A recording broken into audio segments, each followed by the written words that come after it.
السلام علیکم ورحمۃ اللہ وبرکاتہ، نحمده ونصلی علی رسولہ الکریم، اما بعد فاعوذ باللہ من الشیطان الرجیم، بسم اللہ الرحمن الرحیم، رب اشرح لی صدری ویسر لی امری واحلل عقدۃ من لسانی یفقہوا قولی۔ آیت نمبر 83 سے فَإِن رَجَعَكَ اللَّهُ إِلَىٰ طَائِفَةٍ مِّنْهُمْ، فَإِن پھر اگر، رجعک لوٹائے تجھ کو۔ رجع کا لفظ جو ہے یہ لازم بھی ہے اور متعدی بھی ہے۔ رجع کا ویسے معنی کیا ہوتا ہے؟ لوٹنا، اور متعدی معنی ہو تو کیا معنی بنا؟ لوٹانا۔ اگر لوٹائے آپ کو اللہ تعالی، الا طرف، طائفتن ایک گروہ کے، منہم ان میں سے، یعنی مدینہ میں رہنے والے گروہ کی طرف، فاستأذنوک للخروج، پھر وہ اجازت مانگے آپ سے نکلنے کی، یعنی آئندہ کسی جنگ میں، فقل تو آپ کہہ دیجئے، لن تخرجوا معی ابدا، ہرگز نہیں تم نکلو گے میرے ساتھ کبھی بھی، ولن تقاتلوا، اور ہرگز نہیں تم جنگ کرو گے، معی میرے ساتھ، عدوًا دشمن سے، انکم بے شک تم، رضیتم راضی ہو گئے تم، بالقعود بیٹھنے پر، اول مرتن پہلی بار، فاقعدوا پس بیٹھے رہو، مع الخالفین بیٹھنے والوں کے ساتھ، خالفین خالف کی جمع ہے۔ یہ آیات نبی صلی اللہ علیہ وسلم کی تبوک واپسی کے موقع پر اتری، اور اس موقع پر یہ کہا گیا کہ جب آپ مدینہ میں واپس جائیں گے تو یہ منافق آئندہ کے لیے پھر بات کریں گے کہ ہم آپ کے ساتھ نکلیں گے، تو اس موقع پر آپ ان سے کہہ دیجئے کہ آج کے بعد اب تم میرے ساتھ نہیں جا سکتے۔ جیسے کہ آپ جانتے ہیں کہ نبی صلی اللہ علیہ وسلم کو اب یہ حکم مل چکا تھا کہ جاہد الکفار والمنافقین واغلظ علیہم، کہ کفار اور منافقین سے جہاد کیجئے اور ان پہ سختی کیجئے، تو یہ بھی اسی کا ایک حصہ ہے کہ اب تمہارے ساتھ مزید کوئی رعایت نہیں برتی جائے گی، تمہارا کوئی عذر قبول نہیں کیا جائے گا، کیونکہ اس جنگ میں جیسا کہ آپ جانتے ہیں کہ مسلمانوں کو کوئی نقصان نہیں ہوا، بلکہ اس کے برعکس آپ سے مختلف قبائل نے صلح کی، اور آپ کے پاس آئندہ کے لیے مزید غنائم آنے لگے۔ تو جب منافقین یہ دیکھتے کہ مسلمانوں کو مزید قوت مل رہی ہے، مزید مال و دولت مل رہا ہے، تو پھر وہ یہ چاہتے کہ اب وہ بھی ان کے ساتھ مل جائے اور آئندہ کچھ چھوٹی موٹی کوششیں کر کے مزید فائدے حاصل کر سکیں۔ تو اس پہ کہا گیا جو اس جنگ میں نہیں گیا، اس کے بعد وہ آئندہ بھی نہیں جا سکے گا۔ کیوں؟ اس لیے کہ پہلی بار تم نہیں نکلے۔ تو اس سے کیا پتہ چلتا ہے کہ بعض اوقات اگر انسان کسی ایک خاص موقع سے فائدہ نہیں اٹھاتا تو اس کو مزید مواقع سے محروم کر دیا جاتا ہے۔ نیکی کا موقع خواہ چھوٹا ہو یا بڑا، دل چاہے یا نہ چاہے، انسان کو سستی کے مارے اسے کھونا نہیں چاہیے، چانس اویل کرنا چاہیے، کیونکہ بعض چانسز زندگی میں صرف ایک بار آتے ہیں۔ اور ویسے اگر جنرل سینس میں دیکھیں تو ہمارے پاس جو اوقات ہوتے ہیں، وقت، مثلا آج کا یہ وقت جو اس وقت ہمیں ملا ہے، مثلا اس وقت ہم سب کلاس میں بیٹھے، اگر ہم اس وقت کو صحیح طور پہ استعمال نہیں کرتے، یہ سوچ کے کہ اچھا میں گھر جا کے پڑھ لوں گی، ابھی میں تھکی ہوئی ہوں، ابھی مجھے نیند آ رہی ہے، کوئی بات نہیں اگر میں ابھی کچھ اور کر لوں اٹھ کے، تو بات یہ ہے کہ ہو سکتا ہے کہ گھر جا کے بھی آپ کو پڑھنے کا موقع نہ ملے، اور ہو سکتا ہے پھر آپ سوچیں اچھا پھر کبھی زندگی رہی تو پھر کر لوں گی یہ کام، تو آپ کو کیا خبر کہ زندگی ہے یا نہیں۔ اور پھر یہ کہ اگر زندگی ہے بھی تو وہ آج کو ریپلیس نہیں کر سکتی۔ آج کا دن صرف آج ہی ملا ہے، آج کا دن کل نہیں ملے گا۔ اس لیے آج اگر ہمارے سامنے کسی نیکی کا کوئی موقع آیا ہے تو جتنی ہماری ہمت، استطاعت اور وقت ہے کر گزریں۔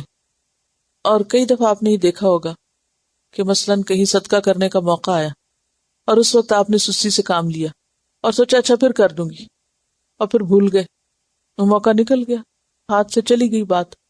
تو نیکی کے کام میں، اور خاص طور پر ایسا وقت جب کہ حالات اسی قسم کے ہوں کہ مسلمانوں پر انتہائی مشکل وقت ہو۔ اب دیکھیے کہ دوست کون ہوتا ہے؟ جو مشکل وقت میں کام آئے. اگر ایک شخص آپ سے ہمیشہ دوستی کے دعوے کرتا رہے اور وعدے کرتا رہے اور جب وقت آئے تو غائب ہو جائے اور پھر لوٹ آئے اور کہے آئندہ کے لیے نہیں ہوگا، پھر ایسا موقع آیا تو میں ضرور ساتھ دوں گا، تو آپ کیا کہیں گے اس کو؟ کہ اب آپ کا بہت شکریہ، اس کے بعد آپ کی ضرورت نہیں ہے. یہی چیز یہاں کہی جا رہی ہے ان منافقین سے کہ جنگ تبوک جو کہ جیش الاسرہ تھا، ایک بہت ہی مشکل حالات اور مشکل مہم مسلمانوں کو درپیش تھی، اور جہاں ایک ایک شخص قیمتی تھا، اور یہ پہلا موقع تھا جب آپ نے جگہ بھی بتائی اور ہر ایک کو نکلنے کے لیے کہا. تو اس موقع پر جبکہ ایک نفیر عام تھی، سب کے لیے کال تھی، اگر اس موقع پہ کوئی نہیں نکلا تو پھر آئندہ کے لیے بھی اب وہ نہ نکلے.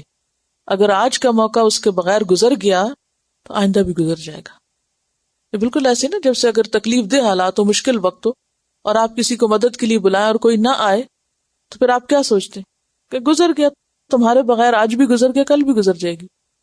تو وہ دل سے ایک نکل جاتی ہے نا توقع یا اعتماد اٹھ جاتا ہے. تو انسانی تعلقات میں بھی اگر کوئی مشکل وقت میں کام نہ آئے تو وہ قابل بھروسہ نہیں رہتا، ریلائبل نہیں ہوتا.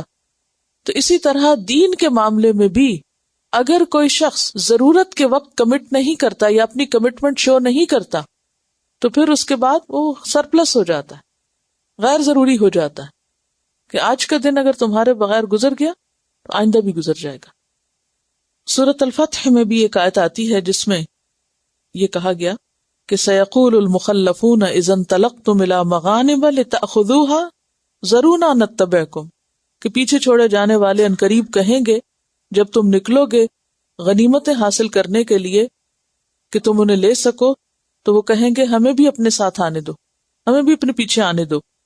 اور سورۃ الانعام میں آپ پڑھ چکے ہیں آیت 110 میں وَنُقَلِّبُ أَفْئِدَتَهُمْ وَأَبْصَارَهُمْ كَمَا لَمْ يُؤْمِنُوا بِهِ أَوَّلَ مَرَّةٍ، چونکہ وہ پہلی بار ایمان نہیں لائے تھے لہٰذا اب بھی ان کو موقع نہیں دیا جا رہا، الا یہ کہ انسان سچی توبہ کرے اور واقعی پھر اپنے آپ کو ثابت کرے کہ وہ اللہ کے دین کے کام کے قابل ہے. آئندہ آپ انشاءاللہ پڑھیں گے ان صحابیوں کے بارے میں کہ جو محض سستی کی وجہ سے اچھا آج جاتے ہیں کل جاتے ہیں اور وہ نہ جا سکے، جو نبی صلی اللہ علیہ وسلم جو واپس آئے تو انہوں نے غلطی کا اعتراف کیا کہ ہمارے پاس کوئی عذر بہانہ نہیں، اور اس کے بعد انہوں نے توبہ کی اور 50 دن تک سب نے ان سے بائیکاٹ کیا، ایک شدید قسم کی ٹریننگ سے انہیں گزارا گیا، اور پھر اس کے بعد انہوں نے صدقہ خیرات بھی کیا اور پھر ان کی معافی ہوئی. تو دین کے اوپر، اسلام پر جب نازک مرحلے ہوتے ہیں اس وقت انسان کو اپنا آپ بچانے کی فکر نہیں کرنی چاہیے، اور اس وقت انسان کو سستی اور غفلت کا مظاہرہ نہیں کرنا چاہیے. وَلَا تُصَلِّ عَلَىٰ أَحَدٍ مِّنْهُمْ، اور نہ تم نماز پڑھو اوپر کسی ایک کے ان میں سے ماتا جو مر جائے. تسلی صلات سے ہے اور صلات سے مراد یہاں نماز جنازہ ہے. تم ان میں سے کسی ایک کی بھی نماز جنازہ نہیں پڑھو، ان سے مراد منافقین ہے. ابداً، کبھی بھی، بالکل نہیں. ولا تقم علی قبرہ، اور نہ آپ کھڑے ہوں اس کی قبر پر، یعنی دفن کرنے کے بعد دعا کرنے کے لیے. نہ دفن سے پہلے دعا کریں اور نہ دفن کے بعد کریں. کیوں؟ اس لیے کہ انہم کفروا باللہ ورسولہ، انہوں نے کفر کیا اللہ اور اس کے رسول کا. وماتوا، اور وہ مر گئے. وہم فاسقون، اور وہ فاسق ہی تھے، حالت فسق میں مرے. تو یہاں کفر اور فسق دو اسباب ہیں جن کی بنا پر ان کے لیے نماز جنازہ بین کر دی گئی. جنگ تبوک سے واپسی پر کچھ ہی مدت گزری تھی کہ رئیس المنافقین عبداللہ بن ابی کا انتقال ہو گیا. اس کے بیٹے عبداللہ بن عبداللہ جو مخلص مسلمانوں میں سے تھے، نبی صلی اللہ علیہ وسلم کی خدمت میں حاضر ہوئے اور کفن میں لگانے کے لیے آپ کا کرتا مانگا. آپ نے اپنا کرتا عطا کر دیا. پھر انہوں نے درخواست کی کہ آپ اس کی نماز پڑھائیں، یعنی نماز جنازہ. آپ اس کے لیے بھی تیار ہو گئے. حضرت عمر نے اصرار کیا کہ اللہ کے رسول صلی اللہ علیہ وسلم، کیا آپ اس شخص پہ نماز جنازہ پڑھیں گے جو یہ اور یہ کر چکا، یعنی کس کس موقع پہ آپ کو ستا چکا ہے. آپ کیوں اس کے حق میں دعا کرتے ہیں؟ آپ نے فرمایا اللہ تعالیٰ نے مجھے روکا تو نہیں، اختیار دیا ہے۔ کیا اختیار تھا؟ استغفر لہم او لا تستغفر لہم، تو پہلے اختیار دیا، بخشش مانگیے ان کے لیے اے محمد صلی اللہ علیہ وسلم، یا نہ آپ بخشش مانگیے ان کے لیے۔ اللہ تعالیٰ نے فرمایا اگر تو 70 بار بھی استغفار کرے تو اللہ معاف نہ کرے گا۔ آپ نے فرمایا تو میں 70 سے زیادہ بار کر لوں گا۔ چنانچہ آپ نے جنازہ پڑھا دیا، اس پر یہ آیات اتری اور ان میں صاف طور پر روک دیا گیا کہ آج کے بعد آپ کسی کی بھی نماز جنازہ نہیں پڑھیں گے۔ کیوں؟ کیا وجہ تھی؟ اس لیے کہ انہوں نے دین کے لیے کبھی بھی قربانی نہیں کی، بلکہ اس کے برعکس ہر موقع پر دھوکہ دیا، جنگ احد سے لے کر آنورڈز ہر اہم موقع پر۔ لہٰذا آپ ان کے لیے اب نہ دعا کریں نہ ان کا جنازہ پڑھیں، تاکہ وغلظ علیہم کے حکم پر عمل ہو سکے۔ پیچھے کہا گیا نا ان پہ سختی کیجیے، تو یہ اسی سختی کا ایک عملی حصہ ہے۔ آپ صلی اللہ علیہ وسلم نے اس کے بعد کسی بھی منافق کا جنازہ نہیں پڑھایا۔ آپ کے بعد حضرت عمر کا بھی یہی طریقہ رہا۔ اب کسی کے بارے میں جاننا تو مشکل تھا کہ کون منافق ہے اور کون نہیں، چونکہ حضرت حذیفہ بن یمان کو منافقین کے نام پتہ تھے، آپ صلی اللہ علیہ وسلم نے ان کو بتائے تھے، وہ آپ صلی اللہ علیہ وسلم کے رازدار تھے۔ تو حضرت عمر ہر جنازے میں دیکھتے کہ حذیفہ شریک ہیں یا نہیں۔ اگر حذیفہ شریک ہوتے تو وہ بھی شریک ہوتے، اور اگر حضرت حذیفہ شریک نہ ہوتے تو وہ بھی شریک نہیں ہوتے تھے، کیونکہ اللہ تعالیٰ نے منافقین کی نماز جنازہ سے منع کیا۔ یہ یہاں تو آپ صلی اللہ علیہ وسلم کو منع کیا، لیکن حضرت عمر جو تھے وہ حضور صلی اللہ علیہ وسلم کو بھی روک رہے تھے نا۔ تو اس سے ایک بڑی اہم بات پتہ چلتی ہے۔ ایک تو یہ ہے کہ جس کا خاتمہ کفر پر ہو اس کا جنازہ نہیں پڑھا جا سکتا، اس کے جنازے میں شریک نہیں ہو سکتے۔ دوسری اہم بات یہ پتہ چلتی ہے کہ اگر کوئی شخص فاسق یا کافر ہے تو کسی کی دعا اور کسی کی شفاعت اس کو فائدہ نہ دے گی، کیونکہ دنیا میں جب جنازہ پڑھنے سے دعا کرنے سے منع کر دیا تو قیامت کے دن شفاعت کیسے کام آئے گی اس شخص کے۔ اب یہ کہ عام لوگوں کے لیے کیا حکم ہے؟ عام لوگوں کے ظاہر پر معاملہ کریں، جس کا کفر صریح ہو، جس کا شرک صریح ہو، اس کا جنازہ تو نہ پڑھیں، لیکن ایسے مسلمان ہیں کہ جو کلمہ گو ہیں تو ان کو ان کے ظاہر پر لیں، اپنا فرض ادا کر دیں، جو پڑھنا چاہتا ہے جنازہ پڑھ دے، جو نہیں پڑھنا چاہتا ویسے بھی جنازہ فرض کفایہ ہے وہ نہ پڑھے۔ جو شخص لا الہ الا اللہ پر فوت ہو اس کے لیے بخشش کی دعا بھی کرنی چاہیے۔ اہم بات یہ ہے کہ دعا کرنے والے تو کرتے رہیں گے، مگر وہ دعا صرف اس کے حق میں فائدہ مند ہوگی جس کے لیے اللہ چاہے گا، کیونکہ اگر اللہ نہ چاہے تو کسی کی دعا بھی فائدہ نہیں دے سکتی، کیونکہ ان تستغفر لہم 70 مرۃ لن یغفر اللہ لہم، 70 بار بھی دعا کرو نہیں قبول ہوگی، کیونکہ انہوں نے کفر کیا اور فسق کیا۔ تو یہ آیات جو ہیں یہ بہت ہی سخت آیات ہیں، اس میں ہمیں دوسروں کے بارے میں کم اور اپنے بارے میں زیادہ سوچنا چاہیے کہ اللہ رسول کے ہم کتنے فرما بردار ہیں، اطاعت گزار ہیں اور کتنے نافرمان۔ کیونکہ اگر کوئی شخص اللہ رسول کی مخالفت پر مرتا ہے تو دوسروں کی دعائیں اس کو کیا فائدہ دیں گی؟ اگر کوئی اپنی زندگی میں نماز ہی نہیں پڑھتا، جو خود نماز نہیں پڑھتا، اس کا کوئی اور جنازہ پڑھ دے تو وہ نماز اس کو کتنی فائدہ دے گی اور کتنی نہیں، پھر اللہ ہی بہتر جانتا ہے۔ لیکن ظاہر آیت سے تو یہی پتہ چلتا ہے کہ جو شخص کافر ہو یا فاسق ہو اس کو پھر دوسروں کی ہوئی دعائیں اور دوسروں کے پڑھے ہوئے جنازے فائدہ نہیں دیتے۔ ولا تعجبک، اور نہ تجھے پسند آئے، نہ تم کو حیران کریں، اعجاب پیچھے گزر چکا ہے یہ، اموالہم، ان کے مال آپ کو اچھے نہ لگیں، واولادہم، اور ان کی اولادیں، انما یرید اللہ، کیونکہ اللہ چاہتا ہے، ان یعذبہم بہا، کہ عذاب دے ان کو انہی کے ساتھ۔ کن کے ساتھ؟ مال اور اولاد کے ساتھ، فی الدنیا، دنیا میں بھی، یعنی یہ مال اور اولاد ان کے لیے دنیا میں مصیبت کا سبب بنے۔ اچھا، مال اور اولاد ہی کی بات کیوں کی گئی؟ کیونکہ اللہ کی اطاعت میں یہی 2 بڑی چیزیں ہیں جو رکاوٹ بنتی ہیں۔ منافقت کا سبب بھی انہی 2 چیزوں کی محبت تھی۔ خواتین کے لیے خاص طور پر اولاد کا فتنہ زیادہ بڑا ہوتا ہے، اور مردوں کے لیے زیادہ مال کا. اگرچہ دونوں کے لیے دونوں ہی فتنہ ہے، لیکن آپ نے دیکھا ہوگا کہ بچوں کی وجہ سے اکثر مائیں، چھوٹی بچوں والی مائیں نماز نہیں پڑھتی یا تاخیر سے، یا پھر عام طور پہ بہانہ کر دیتے ہیں ہمارے کپڑے ہی پاک نہیں ہیں، یا کوئی بچہ رو رہا ہے اب اس کو دودھ پلائیں یا نماز پڑھیں. تو اس طرح کا کوئی عذر بہانہ فرض کے راستے میں حائل نہیں ہونا چاہیے.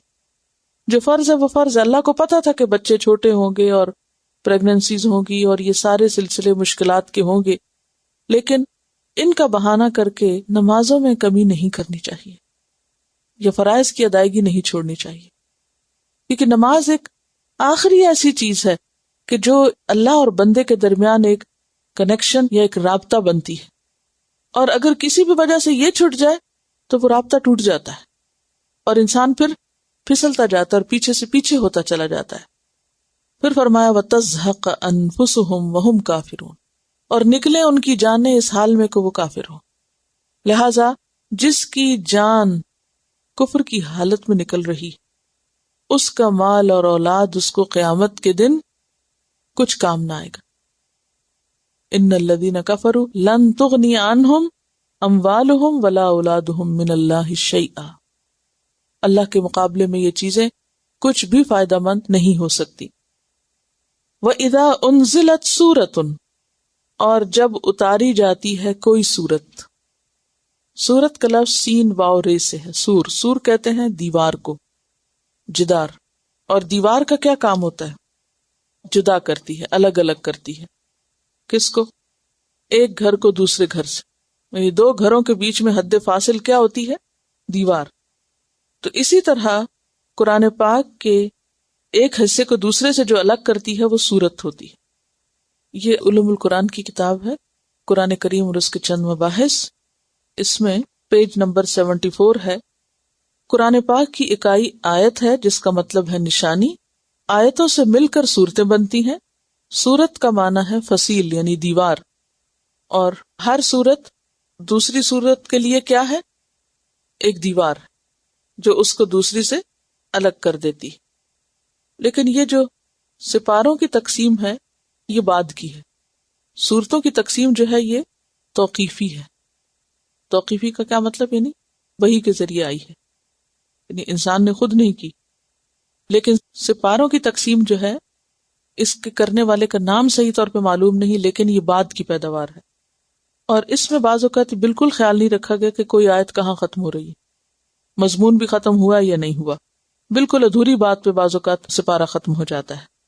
تو علامہ بدر الدین زرکشی لکھتے ہیں کہ قرآن کے 30 پارے مشہور چلے آئے ہیں اور مدارس کے قرآنی نسخوں میں ان کا رواج ہے، جبکہ ایک اور رائے کے مطابق یہ تقسیم اس لیے کی گئی کہ قرآن مہینے میں ختم کیا جا سکے. اس رائے کی بنیاد ایک حدیث پر ہے کہ نبی صلی اللہ علیہ وسلم نے حضرت عبداللہ بن عمر سے فرمایا کہ قرآن ایک مہینے میں ختم کیا کرو، اور جب انہوں نے عرض کیا کہ میں تو اس سے زیادہ کی طاقت رکھتا ہوں تو فرمایا کہ اچھا تو پھر ایک ہفتے میں ختم کر لیا کرو. بہرحال یہ تقسیم بھی قریب قریب تعداد میں آیتوں کی گنتی کر کے بنائی گئی ہے، اور پھر ہر پارے کو تقریباً برابر حصوں میں تقسیم کر دیا گیا، جس میں 4 ربع اور پھر نصف کی تقسیم بھی موجود ہے. وَإِذَا أُنزِلَتْ سُورَةٌ، اور جب کوئی سورت نازل کی جاتی، تو سورت سے مراد مکمل سورت بھی ہو سکتی ہے اور سورت سے مراد سورت کا بعض حصہ بھی ہو سکتا ہے، یعنی کوئی آیت، کوئی حکم مراد ہے. جس میں ان آمنوا باللہ یہ کہا جاتا ہے کہ ایمان لاؤ اللہ پر، وجاہدوا اور جہاد کرو مع رسولہ اس کے رسول کے ساتھ، استأذنک اجازت مانگنے لگتے ہیں آپ سے، اذن طلب کرنے لگتے ہیں آپ سے. کون؟ اولو الطول، طول والے. طول کا لفظ طول سے ہے. طول کس کو کہتے ہیں؟ لمبائی کو. طویل اسی سے ہے. اور طول کا معنی ہوتا ہے فضل، احسان، وسعت. تو اولو کا معنی کیا؟ والے. اولو الطول وسعت والے، یعنی مال میں وسعت رکھنے والے، مالدار لوگ، صاحب حیثیت لوگ جو آسانی سے اپنی گزر بسر کر سکیں. تو مالدار لوگ تم سے اجازت مانگنے لگتے ہیں، منہم ان میں سے، یعنی منافقین میں سے. وقالو اور وہ کہنے لگتے ہیں، ذرنا چھوڑے ہمیں، نکن ہم ہو جائیں، مع القاعدین بیٹھنے والوں کے ساتھ. قاعدین کس کی جمع ہے؟ قاعد کی. اچھا ایک ہوتا ہے قائد حمزہ کے ساتھ، اس کا کیا معنی ہوتا ہے؟ قائد، امام، لیڈر، قیادت سے ہے وہ، یہ کے ساتھ. لیکن یہ کیا ہے؟ قاعد، بیٹھنے والا. دونوں میں فرق ہے. تو یہاں پر یہ کہا جا رہا ہے کہ جب قرآن پاک میں کوئی ایسا حکم آتا ہے جس کی روح سے لوگوں پر جہاد کرنا لازم ہوتا ہے، تو ان میں سے جو مالدار لوگ ہیں وہ نظر چرانے لگتے ہیں، وہ نہیں شریک ہوتے. وہ کہتے ہیں ہم بیٹھنے والوں کے ساتھ ہی رہیں گے، ہمیں بیٹھنے دیں، ہمیں پیچھے ہی رہنے دیں. سورۃ محمد آیت 20 میں بھی یہ مضمون آتا ہے، وَيَقُولُ الَّذِينَ آمَنُوا لَوْلَا أُنزِلَتْ سُورَةٌ.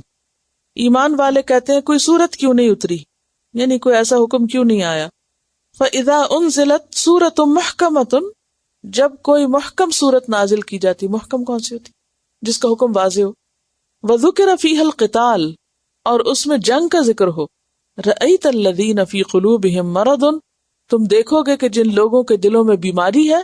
يَنظُرُونَ إِلَيْكَ نَظَرَ الْمَغْشِيِّ عَلَيْهِ مِنَ الْمَوْتِ، وہ آپ کو ایسے دیکھتے ہیں جیسے موت کی وجہ سے جس شخص پہ بے ہوشی طاری ہو رہی ہو اس کی آنکھیں پھری ہوئی ہوتی. جب موت کی بے ہوشی طاری ہوتی نا، کہتے ہیں نا کہ آنکھیں پھر گئی. جب آنکھیں پھرتی ہیں تو بندے کا آئی کانٹیکٹ ختم ہو جاتا ہے. تو اس کیفیت کو بیان کیا جا رہا ہے کہ ایسے لوگ پھر آپ سے آئی کانٹیکٹ بھی نہیں کرتے، آپ سے نظریں نہیں ملاتے، گویا ان پہ موت کا دورہ پڑ گیا ہو، ان کی موت آ گئی ہو. فَأَوْلَى لَهُمْ، ہلاکت ہے ان کے لیے. یعنی ان کی کیفیت کا پورا نقشہ کھینچا جا رہا ہے کہ جب کوئی ایسا حکم نازل ہوتا ہے قرآن میں جس میں کچھ کرنے کو کہا جاتا ہے تو ان پہ تو ایسے لگتا ہے موت پڑ گئی ہے، یہ آپ سے نظریں بھی نہیں ملاتے. اور خاص طور پر کون لوگ؟ جو صاحب حیثیت ہے. کیوں؟ مال کی کثرت کی وجہ سے عموماً لوگوں کے اندر سہل پسندی آ جاتی ہے، دنیا کی محبت بڑھ جاتی ہے، عیش و عشرت آ جاتی ہے. اب اس عیش و عشرت سے، سہولتوں سے، آسانیوں سے انسان کو باہر نکلنا مشکل ہوتا ہے. قربانی نہیں انسان کر سکتا کہ ہم اپنا آرام کیسے قربان کریں، ہم کیوں اپنے آپ کو مشقت میں ڈالیں. اب آپ دیکھیں کہ غزوہ تبوک پہ جاتے ہوئے اگر اونٹوں کی اوج کا پانی پینا پڑا تو جو شخص اعلیٰ ڈرنکس پیتا ہو اور بہترین قسم کی غذائیں کھاتا ہو اس کے لیے تو پھر موت ہے، اس کو تو بہت مشکل ہے. تو بہت سے لوگ آج بھی آپ دیکھیں کہ دین کے لیے قربانی کیوں نہیں کرتے، اور خاص طور پر جہاں جانی قربانی کی ضرورت ہو، اپنی جان بچانے کو، کہ ہم مشکل میں نہیں ڈال سکتے خود کو. جہاں تک آسانی ہے اتنا تو ہم کر لیں گے، اور جب قربانی کی بات ہو تو وہ نہیں ہم کر سکتے. ہماری یہ لمٹس ہے، اس سے آگے نہیں ہو سکتا. اور اس میں ہم کیا کہتے ہیں، اتنا ایکسٹریمسٹ نہیں ہونا چاہیے. اس کو ہم نے ایکسٹریمزم کا نام دے دیا، قربانی کرنے کو. لیکن سچے اہل ایمان اللہ کا کوئی بھی حکم سن کر بیٹھے نہیں رہ جاتے اور نہ بیٹھنے کی سوچتے ہیں. وہ اپنی جان پہ لے کے حاضر ہو جاتے ہیں، جو بھی کہا جائے کر گزرتے ہیں. ہم سب کو اپنا اپنا محاسبہ کرنا چاہیے کہ دین کی خاطر ہم کتنی اور کس درجے کی اور کیا تکلیف اٹھانے کے لائق ہیں، کہاں تک جا سکتے ہیں. ہم میں سے ہر ایک اپنے آپ کو پوچھے. وقت پہ کھانا نہ ملے، نیند پوری نہ ہو، یا یہ کہ اور کوئی تکلیف ہو تو ہمارے مزاج کتنے بگڑتے ہیں. ہم کام چھوڑ کے بیٹھ جاتے ہیں، تھوڑی بہت طبیعت خراب ہو نماز چھوڑ دیں گے. تو یہاں پر آپ دیکھیے کہ خصوصی طور پر مال کو سبب بتایا گیا ہے دین سے دوری کا یا پیچھے رہنے کا، کیونکہ یہ فتنہ ہے.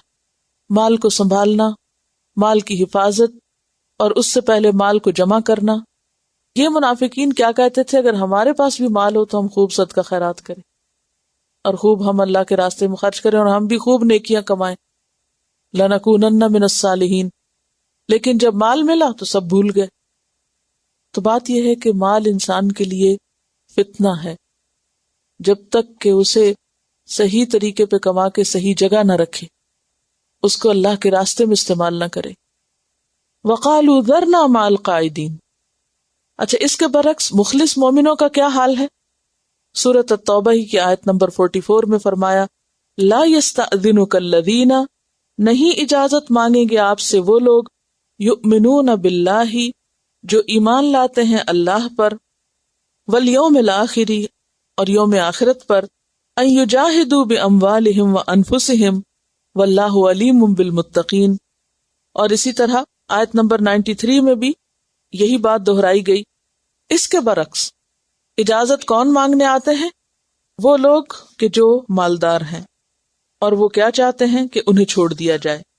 انما السبیل علی الذین یستأذنونک وہم اغنیاء، کہ اپنے غنا کے باوجود وہ آپ سے اجازت مانگتے ہیں۔ اور پھر اس آیت میں کیا ہے کہ جو ایمان نہیں رکھتے۔ تو ان تینوں آیتوں میں بات واضح ہو گئی کہ نیکی کے کام کا موقع پا کر کون بہانے کرتا ہے، کون ٹال مٹول کرتا ہے، کون ادھر ادھر کھسکنے کی کوشش کرتا ہے، اور کون اس کو سنجیدگی سے کر لیتا ہے۔ کیونکہ جو کرنا چاہتا ہے نا وہ مال کے بغیر بھی کر لیتا ہے، وہ مال ہوتا ہے تو بھی کر لیتا ہے، وہ ہر حال میں کچھ کرنے کو تیار ہو جاتا ہے۔ لیکن جس کو نہیں کرنا، اس کے پاس مال ہے وہ تب بھی نہیں کرے گا، نہیں ہے تب بھی نہیں کرے گا، جب نہیں تو کہے گا نہیں ہے اس لیے نہیں کر رہا، جب ہے تو کہے گا اب اس مال کا کیا کروں، اب پھر فرصت نہیں۔ تو ان کی نیچر بتائی جا رہی ہے کہ صرف بہانے باز ہیں، کام چور ہیں۔ رضو، وہ راضی ہو گئے، بِأَن يَكُونُوا، کہ وہ ہوں یعنی رہ جائیں، مع الخوالف، خوالف کے ساتھ۔ پیچھے خالفین آیا ہے یا خوالف آیا ہے؟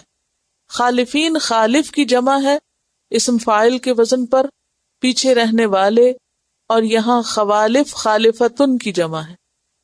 خالفہ کہتے ہیں خیمے کے پچھلے ستون کو، پلرز ہوتے ہیں نا خیمے کے اندر، ٹینٹ کے اندر، تو جو پچھلا ستون ہوتا ہے اس کو، یہ پچھلا جو ڈنڈا ہوتا ہے اس کو خالفہ کہتے ہیں، کیونکہ وہ پیچھے ہوتا ہے، ایک آگے فرنٹ پہ ہوتا ہے اور ایک پیچھے۔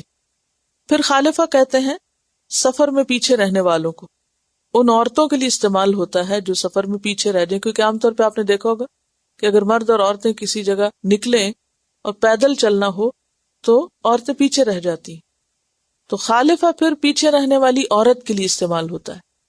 مدینہ میں مرد تو سارے چلے گئے تھے، باقی اگر کوئی تھا تو کون تھا؟ عورتیں، بچے، بوڑھے، بیمار یا پھر منافق۔ فرمایا کہ انہوں نے پسند کر لیا کہ یہ پیچھے رہنے والی عورتوں کے ساتھ ہی رہ جائیں۔ وَطُبِعَ عَلَى قُلُوبِهِمْ، اور مہر لگا دی گئی ان کے دلوں پر، اب ان کے دل سیل کر دیے گئے۔ قرآن پاک میں آپ نے بارہا پڑھا دلوں کا حال، اور اس میں ختم اللہ علی قلوبہم اور دلوں کے زنگ اور دلوں کی مہر، تو یہاں بھی دلوں کے سیل کرنے کی بات ہو رہی ہے، ان کے دل بند کر دیے گئے، اب ان کی سوچ سمجھ مفلوج کر دی گئی، ان سے اب احساس بھی ختم کر دیا گیا، یہ بے حس ہو گئے۔ فہم لا یفقہون، پھر وہ نہیں سمجھتے۔ تو گویا سمجھنے کا کام دراصل انسان دل سے لیتا ہے۔ اب یہ غور و فکر نہیں کرتے، اب ان کو کوئی بات سمجھ نہیں آتی، ان کو کچھ بھی شعور نہیں ہے۔ یعنی ہونا تو یہ چاہیے تھا کہ اپنی کوتاہی پر، جرم پر، بزدلی پر شرمندہ ہوتے، اس کی بجائے خوش ہوتے اور راضی ہوتے۔ پیچھے کا نا فرح المخلفون، یہاں کہا ردوا بأن یکونوا مع الخوالف۔ تو کام نہ کر کے یا کام چوری کر کے کون خوش ہوتا ہے؟ جس کو کوئی یقین نہ ہو آخرت کے اجر کا، جس کو یہ پتا ہو کہ میری ہر کوشش پہ، چھوٹی سے چھوٹی ایفرٹ پہ میرا رب مجھے جزا دے گا، ایسا شخص تو کام ڈھونڈتا ہے، تلاش کرتا ہے، بھاگنے کا تو سوال ہی پیدا نہیں ہوتا۔ اور جب انسان نیکی کے مواقع ایک کے بعد ایک کھوتا چلا جاتا ہے، چھوڑتا چلا جاتا ہے، ایک بات کو ایک بہانے سے چھوڑا، دوسرے کو دوسرے سے، تیسرے کو تیسرے سے، تو پھر ایک وقت آتا ہے کہ اللہ تعالیٰ دل بند کر دیتا ہے، پھر انسان کو کوئی اچھی بات سمجھ ہی نہیں آتی، اس کے دل میں اترتی نہیں، کیونکہ جو بات دل میں اتر جائے نا پھر انسان بیٹھ نہیں سکتا، چین سے نہیں رہ سکتا، پھر انسان پھڑکنے لگتا ہے، پھر اٹھ کھڑا ہوتا ہے۔ اب دیکھیں کہ دل کی کیفیات مختلف جب ہوتی ہیں تو آپ کا ری ایکشن کیا ہوتا ہے۔ آپ کو شدید غصہ آیا کسی بات پہ تو آپ مطمئن تھوڑی نظر آئیں گے، کہیں سے کچھ ظاہر نہیں ہوگا، کچھ نہیں کریں گے آپ۔ شدید غم ہے، شدید خوشی ہے، ان کیفیات میں انسان کیا کرتا ہے؟ انسان بیٹھا نہیں رہ جاتا، کچھ نہ کچھ کرتا ہے، ری ایکشن ہوتا ہے۔ تو یہ کیسے ہو سکتا ہے کہ جس کو جنت کی طلب ہو پھر وہ نظریں نہ ملائے اور کام کے وقت وہ ادھر کھسک جائے اور ادھر سے نکل جائے، یہ نہیں ہو سکتا. ٹھیک ہے یہ کام تو بہت بڑے کام ہے کہ اتنے بڑے سفر پہ دور دراز انسان اتنی مشقتوں میں جائے، لیکن چھوٹے چھوٹے ٹیسٹ ہم سب کے ہوتے رہتے ہیں. یہ نہیں ہو سکتا کہ کوئی شخص ایمان کا دعویٰ کرے اور پھر اس کا امتحان نہ لیا جائے. ہر ایک امتحان لیا جا رہا ہے اور ہر ایک آزمایا جا رہا ہے. اور ہم سب کے امتحان کیا ہے کہ اللہ تعالیٰ مختلف نیکی کے مواقع دکھا کے ہمیں ٹیسٹ کرتا ہے کہ اچھا یہ کتنا آگے بڑھتا ہے، کیا کرتا ہے، اب کیا کرتا ہے، اب کیا کرتا ہے. لیکن اگر انسان ایک کے بعد ایک موقع پر صرف سستی کر جائے تو پھر ایک وقت آتا ہے کہ وہ سب کچھ ختم ہو جاتا ہے. جو منافق ہے وہ انتہائی بے وقوف ہوتا ہے. سفہا کا آگے نا پیچھے، کیوں؟ وہ سمجھتا ہے کہ اچھا اب تو میری زندگی میں کوئی امتحان رہا ہی نہیں، اب تو کوئی آزمائش ہی نہیں، اب تو کوئی مشکل رہی نہیں، اب تو زندگی میری مرضی کے مطابق ہو گئی. ہم اللہ کے حقوق اور بندوں کے حقوق مار مار کے جب خود غرض ہو جاتے ہیں اور پھر ہر چیز اپنی مرضی کے مطابق سیٹ کر لیتے ہیں تو پھر اس پہ بعض اوقات مطمئن ہوتے ہیں کہ اب سب ٹھیک ہو گیا، حالانکہ وہ ٹھیک ہونا موت ہے. کیونکہ اللہ تعالیٰ پہلے ایک طرح آزماتا ہے پھر دوسری طرح، پہلے نہ دے کے آزماتا ہے پھر دے کے آزماتا ہے. تو ہم میں سے ہر ایک کو یہ سوچنا چاہیے کہ وہ کون سے مواقع ہیں، چانسز ہیں نیکی کے جو میرے سامنے ہیں اور میں صرف سستی کے مارے ان کو نہیں اویل کر رہی، جو میں کر بھی سکتی ہوں. کیونکہ دیکھیے کوئی بھی کام خود سے تو نہیں ہوتا، کرنے سے ہی ہوتا ہے نا. اس میں آپ دیکھیے کہ مختلف لوگوں کے مختلف رویے ہوتے ہیں نا. بعض اوقات ایسا ہوتا ہے کہ ایک شخص جا رہا ہوتا ہے، راستے میں کوئی چیز اٹک رہی ہے، پڑی ہوئی ہے، کسی کو تکلیف دے سکتی ہے، وہ فوراً اٹھتا ہے اور اس کو اٹھا لیتا ہے. اور ایک ایٹیٹیوڈ کیا ہوتا ہے، اپنا سامان بھی راستے میں چھوڑ جاتا ہے. کچھ لوگوں کو نظر نہیں آئے گا کہ راستے میں کچھ پڑا جو مجھے بھی گرانے والا اور اوروں کو بھی گرائے گا، وہ نہیں اٹھائیں گے، نہیں نظر آتا ان کو، کیونکہ نہ سمجھ، ان کا انٹرسٹ کوئی نہیں. آپ کو کب کوئی چیز نظر نہیں آتی؟ جب اس چیز میں آپ کا کوئی انٹرسٹ ہی نہیں ہوتا. جس کو کسی چیز میں انٹرسٹ ہوتا ہے اس کو ہر چیز نظر آ رہی ہوتی. کچھ لوگوں کو گندگی پڑی بھی ہو تو ان کو نظر نہیں آتی اور کچھ کو پیچھے سے بھی نظر آتی ہے. کس چیز کا فرق ہے؟ شعور کا فرق ہے نا. جتنے بھی احساس رکھنے والے اور شعور رکھنے والے لوگ ہوا کرتے تھے، ان کو اگر کوئی بات سمجھ نہ آتی دین کی تو وہ ہمیشہ اپنی غلطیوں اور اپنی خطاؤں پہ روتے تھے. وہ کہتے تھے کہ یہ تو منافقین کے لیے کہا گیا ہے کہ ان کے دل بند اور ان کو دین کی کوئی بات سمجھ نہیں آتی. صحیح حدیث میں آتا ہے من یرد اللہ بہ خیرا یفقہہ فی الدین، اللہ جس کے ساتھ بھلائی کا ارادہ کرتا ہے اس کو دین کی سمجھ دے دیتا ہے. پھر یہ نہیں ہوتا کہ اس کو دین کی بات سمجھ نہ آئے، اس کو دین کی بات سمجھ آنے لگ جاتی، اس کا سینہ کھل جاتا ہے، اس کے اندر ایک روشنی ہو جاتی ہے، اس کو نظر آنے لگتا ہے، اس کو اپنے اندر کی غلطیاں بھی نظر آنے لگتی ہیں. اذا مسہم طائف من الشیطان تذکروا، شیطان کا خیال آئے وہ بھی ان کو نظر آنے لگتا ہے، ان کی آنکھیں کھل جاتی ہیں. اور اسی طرح باہر کی گندگیاں بھی ان کو خوب نظر آتی ہیں، معاشرے کے اندر خرابیاں بھی خوب نظر آتی ہیں، اور پھر وہ تڑپ اٹھتے ہیں، پھر وہ چین سے نہیں بیٹھ سکتے، وہ سستی نہیں کر سکتے. تو یہاں آپ دیکھیے کہ یہ منافقین کا ذکر ہو رہا ہے، وَطُبِعَ عَلَىٰ قُلُوبِهِمْ فَهُمْ لَا يَفْقَهُونَ. اور جس سے اللہ بھلائی کرنا چاہے اس کا حال کیا ہے؟ مَن يُرِدِ اللَّهُ بِهِ خَيْرًا يُفَقِّهْهُ فِي الدِّينِ، اللہ جس کے ساتھ بھلائی کا ارادہ کرے اسے دین کی سمجھ دے دیتا ہے. یشرح صدرہ للاسلام، اس کا سینہ اسلام کے لیے کھلنے لگتا ہے، اس کا دل تڑپنے لگتا ہے، وہ بہت کچھ پا کے بھی پیاسا رہتا ہے کہ میں ابھی سیر نہیں ہوا، مجھے اور بھی چاہیے. اس کی طلب اور بڑھ جاتی ہے دین کے لیے اور دین کی سمجھ کے لیے. وہ کبھی یہ نہیں کہتا کہ میں تو سب سیکھ چکا ہوں، مجھے سب آتا ہے، مجھے سب پتا ہے، کبھی بھی یہ نہیں سوچتا. اور اسی کے لیے دعا سکھائے گی کہ اللہم فقہنی فی الدین، کہ اللہ مجھے دین کی سمجھ دے. امام ابن تیمیہ کی دعاؤں میں آتا ہے کہ جب انہیں کوئی بات سمجھ نہیں آتی تھی، کوئی مسئلہ سمجھ میں نہیں آتا تھا، تو وہ اس طرح دعا مانگتے تھے، یا معلم ابراہیم علمنی، یا مفہم سلیمان فہمنی، کہ اے ابراہیم کے معلم تو مجھے بھی سکھا دے، اے سلیمان کو سمجھانے والے مجھے بھی سمجھا دے. یعنی کس قدر عاجزی ہے دعاؤں میں کہ اللہ ان کو تو نے سکھایا تو مجھے بھی سکھا، ان کو تو نے سجھایا مجھے بھی سجھا. اور بعض اوقات جب کسی بات پہ اٹکتے یا کسی بات کی گہرائی میں جانا چاہتے تو مسلسل بیٹھ کے استغفار کرتے رہتے. ان کے ایک شاگرد ہیں امام ابن قیم الجوزی، جو کتاب زاد المعاد ہے جس کا ترجمہ اسوہ حسنہ کی برج ورژن میں آتا ہے، تو ایک دفعہ وہ آئے ان کے پاس اور کہا کتنی دیر سے میں آپ کو دیکھ رہا ہوں، آپ ایک ہی جگہ بیٹھ کے ذکر کیے جا رہے ہیں. کہا ہاں یہ میرا ناشتہ ہے، یہ میری غذا ہے، اس کی وجہ سے مجھے مزید دین سمجھ میں آتا ہے. 35 والیوم پہ ہے ان کا فتاوی. ہماری زندگیوں میں برکت کیوں نہیں اور ہم کسی کام کے قابل کیوں نہیں؟ اس لیے کہ ہمیں اپنا آپ نظر نہیں آتا، نہ اپنی کوتاہیاں اور نہ اپنی غلطیاں. ہم ہر دن چڑھتا اور ضائع کرنا شروع کرتے ہیں اور رات کو ضائع کر کے سو جاتے ہیں. اور حدیث واضح ہے کہ جس کا آج اس کے کل سے بہتر نہیں وہ برباد ہوا.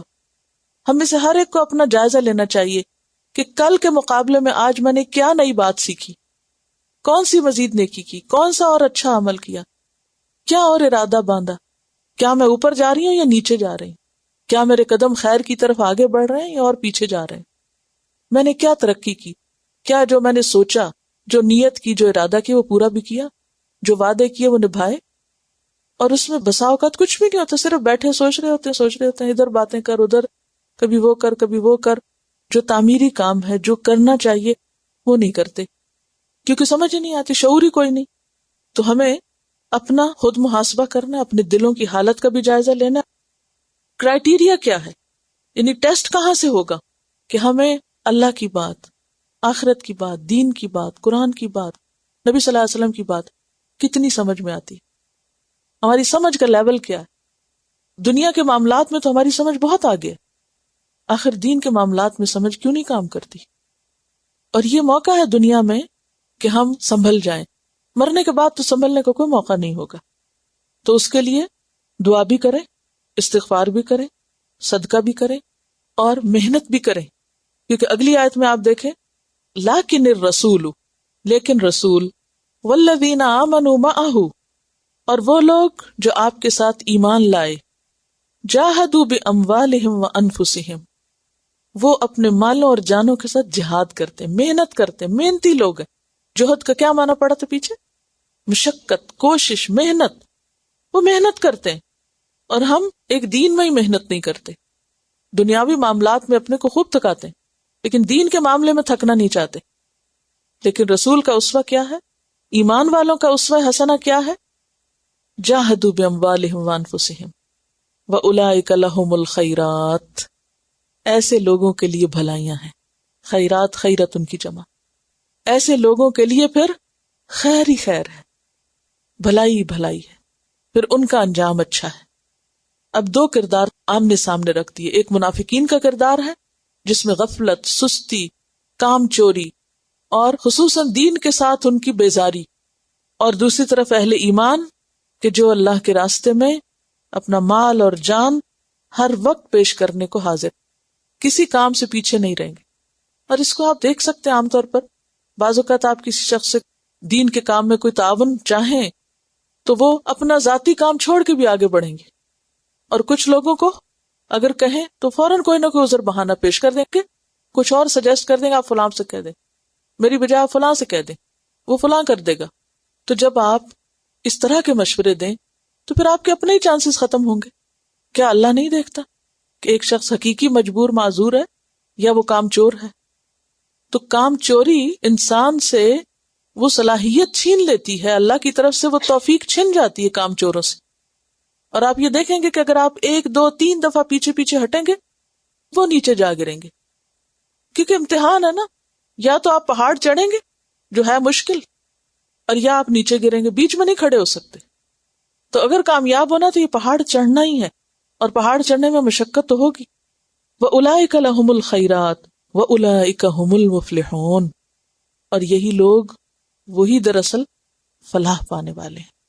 فلاح کا لفظ جو ہے پیچھے بھی آپ پڑھ چکے ہیں، فعل عام ہے سے ہے. فلاح کے معنوں میں 3 چیزیں پائی جاتی ہیں: پھاڑنا، کامیابی اور باقی رہنا، بقا. تو اس کو آپ کسان سے، فلاح جس کو کہتے ہیں، پیچھے بھی میں نے سمجھایا تھا، فلاح سے آپ تشبیہ دے سکتے ہیں.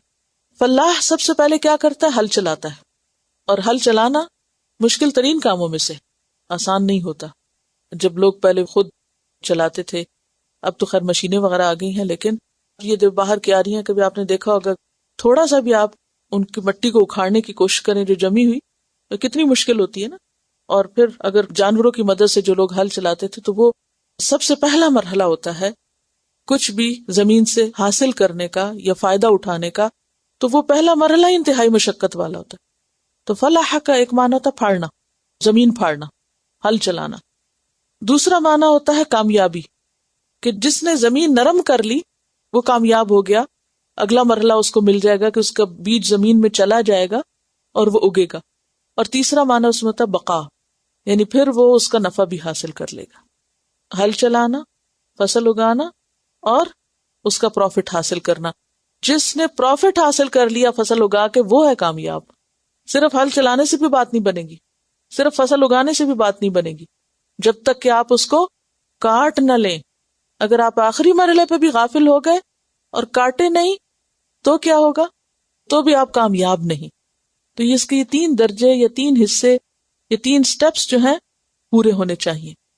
پھر فلاح کہتے ہیں اس کامیابی کو جو انسان اپنی محنت اور عمل کے نتیجے میں حاصل کرے. ہر کامیابی نہیں، کچھ کامیابیاں تو ایسے ہو جاتی ہیں نا، بائی چانس آپ کو کوئی چانس مل گیا، کوئی آپ کا ٹکٹ نکل آیا اور آپ کو مال مل گیا. لیکن فلاح وہ کامیابی ہے جو عمل اور محنت کی وجہ سے حاصل ہوتی ہے. انسان کو ہل چلا کے، فصل اگا کے، فصل کاٹ کے جو کچھ نکلتا ہے وہ فلاح کہلاتی. تو اس سے پتہ کیا چلتا ہے کہ اس دنیا میں آرام کرنے کی کوئی جگہ نہیں ہے.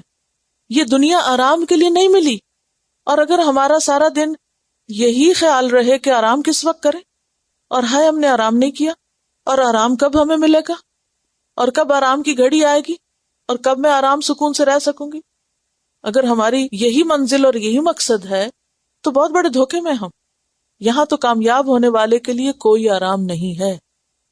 مومن اگر آرام بھی کرتا تو صرف اتنا کہ جس سے پھر وہ اور کام کر سکے. اس کا آرام برائے آرام نہیں ہوتا. یہ ہے اسلام کا مطلوب انسان جو سخت مشقت کرنے والا ہے. کیوں؟ اس لیے کہ اللہ نے پیدا ہی ہمیں مشقت میں کیا، آرام کے لیے نہیں پیدا کیا. لقد خلقنا الانسان فی کبد، مشقتوں کے لیے پیدا کیا. ٹیسٹ ہے یہ، زندگی امتحان ہے، امتحان. اور امتحان میں کبھی آرام نہیں ہو سکتا، چاہے آپ کو سارا آتا ہو. امتحان ہے. تو فلاح، کامیابی امتحان دینے والوں کے لیے ہوتی ہے، آرام کرنے والوں کے لیے نہیں ہوتی. آرام کہاں ہے؟ جنتوں میں. اعد اللہ لہم جنات، اللہ نے ان کے لیے جنتیں تیار کر رکھی. اعدہ کا لفظ پیچھے پڑ چکے، اعداد سے عدد، گننا.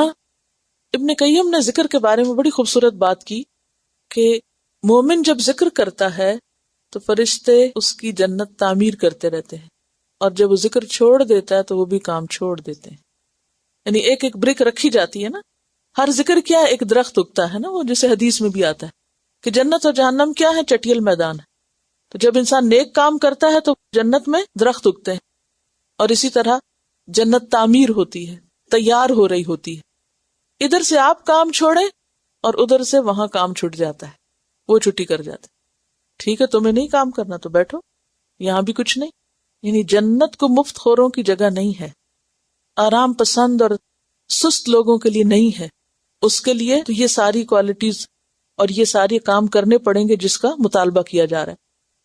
اعد اللہ لہم جنات، اللہ نے ان کے لیے جنتیں تیار کر رکھی ہیں. اور پھر اللہ نے جیسے جنت عدن کو خود بنایا اعلیٰ درجوں کے لیے، پھر اور اعلیٰ، یعنی کچھ جنتیں شاید فرشتے بنا رہے ہیں اور کچھ اللہ تعالیٰ خود بناتے ہیں. اور جو فضل اللہ المجاہدین علی القاعدین اجرا عظیما کی بات ہے تو پھر جنت میں بھی اسی طرح کے درجات ہیں.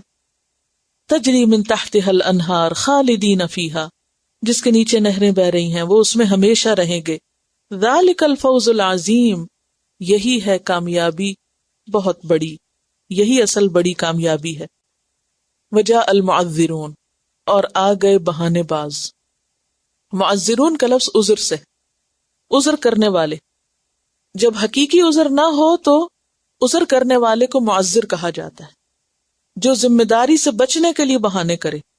نرے بہانے باز، صرف بہانے ہی کرنے والے. ہر وقت صفائیاں پیش کرنے والے. اور یہاں اشارہ ہے ان بدوؤں کی طرف. پیچھے جن لوگوں کا ذکر تھا وہ مدینہ کے اندر رہنے والے تھے. اب یہاں سے تھوڑا سا کلام مدینہ سے باہر مختلف دیہاتوں اور علاقوں میں رہنے والے لوگوں کے بارے میں ہے. اور یہ بھی دو قسم کے تھے. کچھ ایسے تھے جب نبی صلی اللہ علیہ وسلم واپس آئے تو وہ اپنے اپنے دیہاتوں سے اٹھ کے آ کے عذر بہانے کرنے لگے. اور کچھ ایسے تھے جنہوں نے یہ بھی گوارا نہیں کیا، وہ آئے ہی نہیں، انہوں نے آ کے ایکسکیوز بھی نہیں کیا، معذرت بھی نہیں کی، وہ حد سے ہی گئے گزرے، بیٹھ رہے اپنے گھروں پہ. تو یہاں ان کی طرف اشارہ ہے جو بہانے کرنے کو آئے تھے. اور آ گئے نرے بہانے باز من الاعراب، اعراب میں سے. اعراب اعرابی کی جمع ہے اور اس کا روٹ ہے عرب. وہ شخص جو اسماعیل علیہ السلام کی نسل سے ہو، عرب میں رہتا ہو اور عربی بولتا ہو. اور یہاں مراد ہے بدوی جو صحراؤں جنگلوں میں رہتے ہیں اور عرب ہیں. لیؤذن لہم، کہ ان کو اجازت دی جائے. اور بہانے باز بدو آ گئے کہ ان کو اجازت دے دی جائے اور ان کو ان کاموں سے معذور رکھا جائے. وقعد الذین، اور بیٹھ رہے وہ لوگ، کذبوا اللہ ورسولہ، جنہوں نے اللہ اور رسول سے جھوٹ بولا. یعنی آ کے معذرت بھی نہیں کی، بہانہ بھی نہیں کیا، آئی نہیں، آ کے حال بھی نہیں پوچھا. سیصیب الذین کفروا منہم عذاب علیم، ان قریب پہنچے گا ان لوگوں کو جنہوں نے کفر کیا ان میں سے دردناک عذاب، یعنی ان کی شامت آنے ہی والی ہے. اب ایک اور گروہ کا ذکر ہے جو حقیقی معذور ہیں، حقیقی معذور لوگ. اور وہ کون ہے؟ لیس علی الضعفاء، نہیں ہے اوپر ضعیفوں کے، ناتواں لوگوں کے. ولا علی المرضى، اور نہ اوپر بیماروں کے. ضعفاء ضعیف کی جمع اور مردہ مریض کی جمع. ولا علی الذین، اور نہ اوپر ان لوگوں کے، لا یجدون، نہیں وہ پاتے، ما ينفقون، جو وہ خرچ کریں. کس میں؟ جہاد میں. حرجن، کوئی گناہ، کوئی گناہ نہیں ان پر جو کمزور ہیں، اپاہج ہیں، معذور ہیں، بیمار ہیں، غریب ہیں، کچھ خرچ نہیں کر سکتے. ان پہ کوئی مواخذہ نہیں، کوئی پوچھ نہیں اگر وہ جہاد پہ نہیں گئے. لیکن شرط ہے کیا؟ اذا نصحوا للہ ورسولہ، جب وہ خیر خواہی کریں، اخلاص برتیں اللہ اور اس کے رسول سے.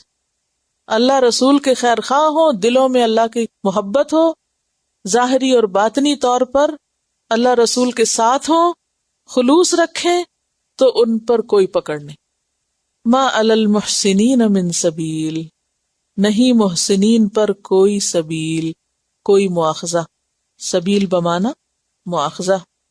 اشارہ ہے حضرت ابن ام مکتوم کی طرف، عمر بن الجموح کی طرف، کہ جو معذور تھے. اسی طرح کچھ اور قبائل کے جن کے پاس سواری کے لیے کچھ نہ تھا. ابن ام مکتوم کے بارے میں آپ پیچھے بھی شاید پڑھ چکے ہوں، جنگ احد میں جب ان کو معذور قرار دیا گیا تو انہوں نے کہا نہیں، مجھے آپ ساتھ لے جائیں، میں وہاں جھنڈا پکڑ کے کھڑا رہوں گا، مجھے ایک جگہ کھڑا کر دیں اور میں وہیں کھڑا رہوں گا، جھنڈا پکڑے رکھوں گا مسلمانوں کا، بس مجھ سے یہ کام لے لے، اتنا میں کر سکتا ہوں. اب جو کام کرنے والے ہوتے ہیں، اگر ان کو ایک کام نہ کرنا آتا ہو تو وہ دوسرا آفر کر دیتے، اچھا میں یہ کر دوں گا. وہ چھوٹے سے چھوٹے کام پہ بھی راضی ہو جاتے. ہم لوگوں کے ذہن میں کیا تصور ہے دین کی خدمت کس چیز کا نام ہے؟ جو بہت عالی شان کام اور کوئی بہت ہی بڑا نظر آنے والا کام ہو تو پھر تو وہ ہماری شان کے لائق ہے، اور اگر کوئی چھوٹا موٹا کام ہو تو پھر ہم نہیں کر سکتے. حالانکہ کام تو کام ہے، کوئی بھی کام ہو سکتا ہے. اب انہیں پتا تھا کہ میں بڑا کام کچھ نہیں کر سکتا، میں ایک کام جو کر سکتا ہوں، انہوں نے کہا میں وہی کر دوں گا آپ کو. اور دوسری طرف عمر بن الجموح، یہ لنگڑے تھے، یعنی یہ چل نہیں سکتے تھے، صحیح پاؤں نہیں تھا ایک، تو اس کے باوجود آگے لنگڑا لنگڑا کے. دیکھیں کتنے 100 میل کا سفر ہے، کتنی گرمی اور کتنی مشقت، چل نہیں سکتے، سواریاں بھی سب کے لیے نہیں پوری، اور یہ لنگڑا رہے ہیں. تو آپ نے فرمایا کہ اللہ نے آپ کو معذور رکھا ہے، آپ پہ جہاد فرض نہیں ہے، آپ نہیں جائیں. وہ کہنے لگے کہ میں اپنے اسی لنگڑے پن کے ساتھ جنت میں جانا چاہتا ہوں، یعنی میں کچھ کرنا چاہتا ہوں کہ جس سے میں جنت تک پہنچ سکوں، میں بیٹھنا نہیں چاہتا. تو چاہے ان کے پاؤں میں تکلیف ہو، وہ بیٹھ نہیں سکتے، لنگڑاتے ہوئے چلے جائیں گے، لیکن چلیں تو. یہ کیا چیز ہے جو اندر سے اٹھاتی ہے؟ وہ یقین ہے، وہ ایمان ہے جو اللہ کے راستے میں حقیقت میں انسان کے دل کے اندر ہوتا ہے، پھر کوئی چیز اس کے راستے میں رکاوٹ نہیں ہوتی۔ واللہ غفور الرحیم، اور اللہ غفور الرحیم ہے ایسے لوگوں کے لیے کہ جن کے دلوں میں خیر خواہی ہے، جو سچے دل سے چاہتے ہیں، لیکن جسم ساتھ نہیں دیتا، حالات ساتھ نہیں دیتے، لیکن پھر بھی پیچھے رہنے والے نہیں۔ انہی لوگوں کے لیے کہا گیا لا یکلف اللہ نفسا الا وسعها، بھئی اتنا کرو جتنی طاقت ہے۔ یہ ہم اپنے لیے لے لیتے ہیں، اپنی سستی کو اپنی ناطاقتی بنا دیتے ہیں۔ ولا علی الذین، اور نہ ان لوگوں پر پکڑ ہے، اذا ما اتوک، جب وہ آئے تیرے پاس، لتحملہم، کہ آپ ان کو سوار کریں، یعنی سواری دیں، سواری مانگنے آئے۔ قلتا، تو آپ نے کہا، لا اجدو، نہیں میں پاتا، ما احملکم علیہ، جس پر میں تم کو سوار کر سکوں، میرے پاس سواری نہیں ہے۔ تولو، تو وہ منہ پھیر کے گئے، وَأَعْيُنُهُمْ، اور ان کی آنکھیں، تفیض من الدمع، آنسوں سے چھلک رہی تھی، آنسو بہا رہی تھی، وہ روتے ہوئے واپس گئے، حزناً، غم کی وجہ سے، اللہ یجدوا ما ينفقون، کہ ان کے پاس وہ نہیں جو وہ خرچ کر سکیں، کہ وہ خود اپنے پیسوں سے سواری خرید کے پھر ساتھ چلیں۔ بعض کے پاس ہوتا بھی ہے تو وہ اللہ کے لیے نہیں نکلتے، اور بعض کے پاس نہ ہو تو وہ روتے ہیں کہ کیوں نہیں تھا کہ ہم بھی یہ کرتے۔ اور ان کا کہنا سچا تھا، ان کا کہنا منافقین والا نہیں تھا کہ وہ صرف اوپر اوپر سے باتیں کرتے ہیں کہ اگر ہمارے پاس ہوتا تو ہم بھی ضرور یہ کام کرتے۔ اور تفیض من الدم، دم تو آنسو کو کہتے ہیں، پیچھے 7ویں پارے میں بھی آپ یہ ایکسپریشن پڑھ چکے ہیں۔ اور فیض کہتے ہیں کسی چیز کا آسانی سے جاری ہو جانا، سہولت سے جاری ہونا، پانی کا اچھل کے نکلنا، وادی کے کناروں سے بہہ نکلنا، برتن سے باہر نکل آنا، آنکھوں سے آنسوؤں کا جاری ہونا، اوور فلو ہو جانا، یعنی کسی چیز کا کناروں سے باہر آنا۔ تو آنسو کیا ہے؟ آنسو آنکھ کے اندر آتے ہیں، اور آپ نے دیکھا ہوگا کہ کچھ دیر تک آنکھ کے اندر رکتے ہیں، اور اگر زیادہ ہو تو آپ کو آنکھیں دبا کے نہیں نکالنے پڑتے، وہ خود بخود نکل آتے ہیں۔ اس عمل کو فیض کہتے ہیں، خود بخود جاری ہو جانا، سہولت سے نکل آنا۔ تو وہ یہ سن کر کہ ہمارے لیے سواری نہیں اور ہم جا نہیں سکیں گے، وہ نہ جانے پہ رو رہے ہیں کہ ہم نہیں جا سکیں گے، حالانکہ کوئی وہ سیر و تفریح کا سفر تھوڑی تھا۔ ہم کس وقت مائنڈ کرتے اور موڈ آف کرتے ہیں کہ ہم کیوں نہیں گئے؟ جب اور لوگ کسی سیر کو جا رہے ہوں اور ہمیں کوئی نہ لے کے جائے تو اس وقت ہمارا رونا ضرور نکلتا ہے، لیکن اگر کوئی مسجد جا رہا ہو یا کسی کام سے جا رہا ہو تو ہم ادھر ادھر چھپتے ہیں کہ ہمیں چھوڑ ہی دیں تو اچھا تھا، کہ ہم گھر میں آرام کر لیں۔ اور حضرت ابو موسیٰ اشعری والی روایت میں نے آپ کو اسوہ حسنہ سے سنائی بھی تھی، وہ کہتے ہیں کہ میرے ساتھیوں نے مجھے آپ کی خدمت میں سواری حاصل کرنے کے لیے بھیجا، میں آپ کے پاس آیا، آپ نے فرمایا واللہ میں تمہیں کوئی سواری نہیں دوں گا۔ آپ اس وقت غصے میں تھے، مگر میں سمجھا نہیں، یہ منافقین کی حرکتوں کی وجہ سے تھے، ایک آ رہا بہانہ کر کے جا رہا ہے، دوسرا آ رہا بہانہ کر رہا ہے۔ میں غمگین ہو کے واپس آیا اور اپنے ساتھیوں کو انکار کی اطلاع دی۔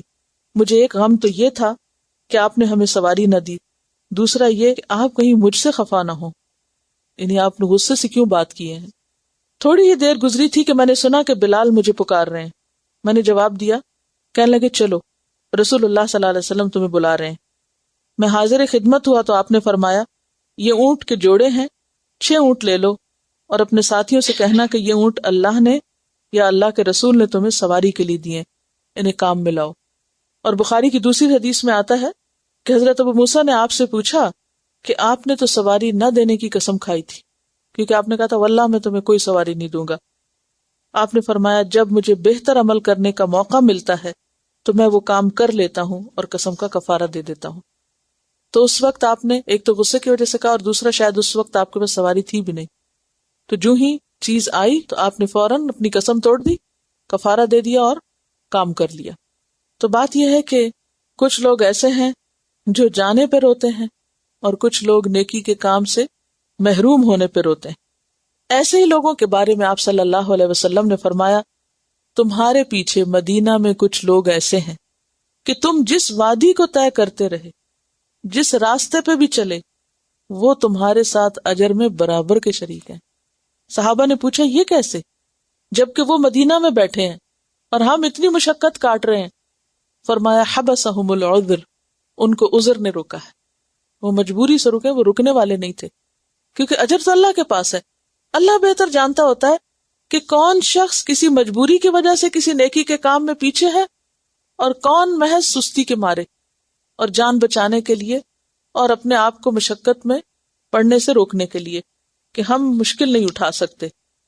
انما السبیل، بے شک راستہ یعنی اعتراض یا حجت، علی الذین، ان لوگوں پر، یستأذنونک، جو آپ سے اجازت مانگنے آتے ہیں، وہم اغنیاء، حالانکہ وہ غنی ہیں، امیر ہیں، سب ہے ان کے پاس، ردو، وہ راضی ہو گئے، کس بات پر، بِأَن یکونوا مع الخوالف، کہ وہ رہ جائیں پیچھے والیوں کے ساتھ، عورتوں کے ساتھ گھر بیٹھ رہے ہیں.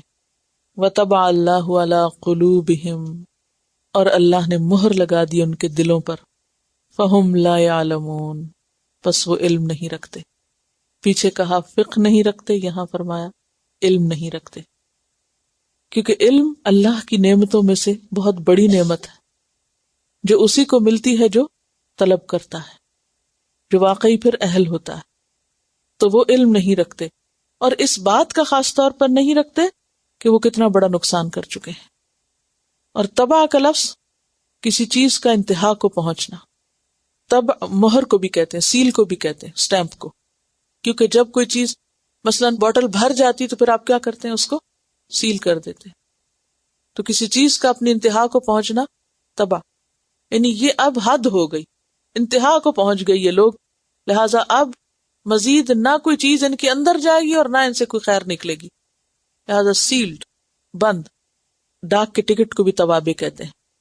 ہوتا یہ ہے کہ جب انسان کسی چیز کو زندگی میں ان امپورٹنٹ سمجھتا ہے، اتنی ضروری تو نہیں، کوئی خاص ضروری نہیں، اتنا امپورٹنٹ نہیں، ٹال مٹول ٹال مٹول ٹال مٹول، پھر کیا ہوتا ہے، وہ واقعی اس کو غیر اہم نظر آنے لگتی ہے، اور پھر انسان اس کو پس پشت پھینک دیتا ہے، اور ایک وقت آتا ہے کہ پھر وہ چیز اس کے لیے بالکل بیکار ہو جاتی ہے.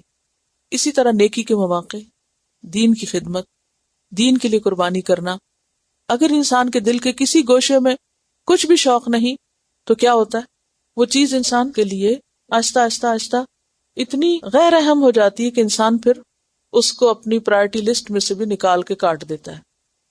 آپ نے اکثر دیکھا، اگر آپ کو اپنے کاموں کی لسٹ بنانے کی عادت ہو تو بعض اوقات ایسا ہوتا ہے نا کہ کسی کام کو آپ ٹاپ پرائرٹی پہ لکھتے ہیں کہ یہ کرنا ہے، اچھا آج کریں گے، کل کریں گے، پرسوں کریں گے، ہفتہ گزر گیا، پھر کیا ہوتا ہے، اس چیز کی اتنی ویلیو نہیں رہتی، اچھا پھر ٹھہر کے اور کر لیں گے، پھر ایک مہینے کے بعد آپ کہتے ہیں اچھا اب تو کرنے کا فائدہ ہی کوئی نہیں، چلو کاٹو اس کو. وہی چیز جو ایک دن میں نمبر 1 پہ تھی، اینڈ آف دا منتھ کیا ہوئی، چلو نہ بھی کی تو کوئی اتنا بڑا نہیں، اب جو ہونا تھا ہو گیا، گزر گیا ٹائم، اس کے بغیر بھی ٹھیک ہے. دین کے ساتھ بھی یہ معاملہ ہوتا ہے، جب انسان کو موقع ملے اور فائدہ نہ اٹھائے تو پھر آہستہ آہستہ آہستہ انسان اس لسٹ سے بھی نکل جاتا ہے کہ جس کے لیے انسان کبھی سوچے. ساری بات شوق کی ہے، محبت کی ہے، سوچ کی ہے کہ کون کس چیز کو کس درجے میں رکھتا ہے. تو یہاں پر آپ کا پارہ مکمل ہو گیا الحمدللہ. تو آپ کے 10 پارے پورے ہو گئے. اللہ کرے کہ ہم نے واقعی اس سے کچھ سیکھا ہو، اور اگر اتنا بھی سیکھ لیا ہے نا کہ جو کام ہم کر رہے ہیں یہ بہت اہم کاموں میں سے ہے، اور اس کے لیے جو تکلیف اٹھائی آپ نے وہ ورتھ ہے، اور صحابہ کرام کی ان قربانیوں کے مقابلے میں کچھ بھی نہیں جو کچھ انہوں نے کیا. ہم چاہتے ہیں کہ ہمیں بھی وہی مقام ملے جو صحابہ کو ملا تھا، وہی جنت ملے جو ان کی، لیکن ان جیسی کوئی قربانی، ان جیسی تو کیا کسی حصے میں بھی دینے کو تیار نہیں ہوتے. تو ایسے میں پھر ہر انسان اپنا احتساب خود کر سکتا ہے. اللہ کے فضل و کرم سے یہ 10 پارے مکمل ہوئے، تو اللہ تعالیٰ نے اگر چاہا تو باقی بھی اللہ تعالیٰ آپ کو عطا کرے گا. لیکن پھر یہ ہے کہ ہمارا شوق اور ہمارا جذبہ اور ہماری نیت کیا ہے، کیونکہ یہ ساتھ ساتھ ٹیسٹ ہوتا رہتا ہے. یہ حضرت عمرو بن جموح کے حالات ہیں. میں چاہتی ہوں تھوڑا سا آپ کے ساتھ یہ شیئر کروں ان کی پرسنالٹی کے بارے میں. حضرت عمرو بن جموح کو زمانے جاہلیت میں یثرب کا ایک عظیم رہنما مانا جاتا تھا. آپ قبیلہ بنو سلمہ کے سردار تھے. آپ کا شمار اس وقت کے سخی اور بہادر لوگوں میں ہوتا تھا. زمانے جاہلیت میں سرداران عرب میں یہ رواج تھا کہ ہر سردار کے لیے ایک خصوصی بت ہوتا تھا جسے وہ بڑے اہتمام سے اپنے گھر میں رکھتا تاکہ صبح اور شام اس سے برکت حاصل کرے. خوشی کے وقت اس کے نام پر جانور قربان کرے اور مصیبت کے وقت اس سے پناہ لے. حضرت عمرو بن جموح کے بت کا نام منات تھا. مشہور بت ہے لات و منات جو، اسے بڑی عمدہ لکڑی سے تیار کرایا گیا.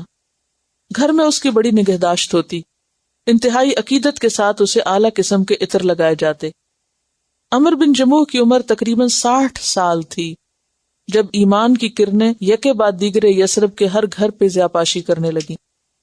سب سے پہلے مبلغ اسلام حضرت مصعب بن عمیر کی انتھک کوشش اور تبلیغ سے حضرت عمر کے تینوں بیٹے معوذ، معاذ اور خلاد اور ان کے مخلص دوست معاذ بن جبل اسلام لے آئے. معوذ اور معاذ کا نام تو آپ نے پہلے بھی سنا ہوگا، یہ ان کے بیٹے تھے.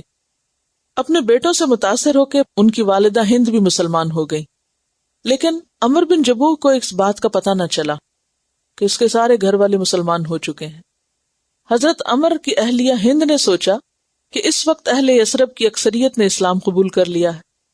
سرداران قریش میں سے ان کے خاوند اور چند افراد کے علاوہ سب اسلام میں آ چکے. بیوی کے دل میں بڑی شدت کے ساتھ یہ خواہش تھی کہ شوہر مسلمان ہو جائیں، کہیں وہ حالت کفر میں نہ مر جائیں. ادھر حضرت عمر بن جموح کو اندیشہ تھا کہ بیٹے آباء و اجداد کا دین نہ چھوڑ دیں اور مصعب بن عمیر کے پیچھے نہ لگ جائیں. انہوں نے بیوی سے کہا کہ دیکھو خیال رکھنا بیٹوں کو مصعب بن عمیر کے چنگل میں نہ پھنسنے دینا. بیوی نے کہا آپ کا حکم سر آنکھوں پہ، لیکن کیا آپ اپنے بیٹے معاذ سے وہ بات سننا پسند کریں گے جو مصعب بن عمیر کے حوالے سے کرتا ہے؟ انہوں نے کہا بڑے افسوس کی بات، کیا معاذ اپنے دین سے منحرف ہو چکا اور مجھے اس کا علم بھی نہیں؟ جب اس خاتون نے اپنے خاوند کے تیور دیکھے تو کہا بیٹا تو صرف مصعب بن عمیر کی ایک مجلس میں شریک ہوا تھا، اس مجلس میں جو باتیں ہوئی وہ اس نے زبانی یاد کر لی. کہا اچھا لاؤ وہ میرے پاس کیا باتیں تھی.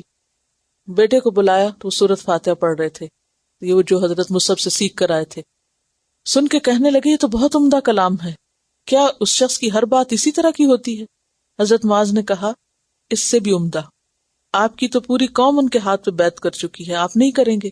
بیٹے کی یہ بات سن کر تھوڑی دیر خاموش رہے، پھر کہنے لگے اتنا بڑا اقدام منات سے مشورہ کیے بغیر نہیں ہو سکتا، بت سے مشورہ کروں گا، دیکھتا ہوں کہ وہ مجھے کیا حکم دیتا ہے.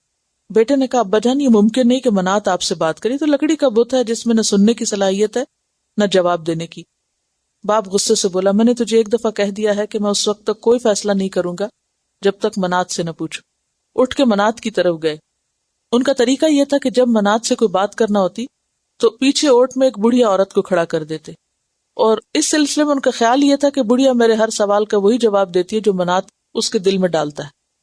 پھر وہ منات کے سامنے اپنی ایک ٹانگ کے بل سیدھے کھڑے ہو گئے کیونکہ ان کی دوسری ٹانگ لنگڑی تھی. انہوں نے منات کی تعریف کی، اے منات بلا شبہ تجھے پتا ہے کہ یہ مبلغ مصعب بن عمیر جو مکہ سے اس وادی میں آیا ہے یہ تیرے علاوہ اور کسی کو کوئی نقصان پہنچانا نہیں چاہتا، یہ تیری عبادت سے ہمیں روکنا چاہتا ہے. مجھے یہ نہیں اچھا لگتا کہ میں اس کے ہاتھ پہ بیعت کر لوں، لیکن یہ ہے کہ میں نے اس کی بہت عمدہ باتیں سنی ہیں اس لیے تم سے مشورہ لینے آیا ہوں. لیکن منات کی طرف سے کوئی جواب نہ آیا، یعنی وہ بڑھیا جو تھی وہ خاموش رہی. پھر اس کے بعد بہت افسوس ہوا انہیں اور کہنے لگے کہ میں آئندہ ایسی کوئی بات نہیں کروں گا جو اے منات آپ کو اچھی نہ لگے.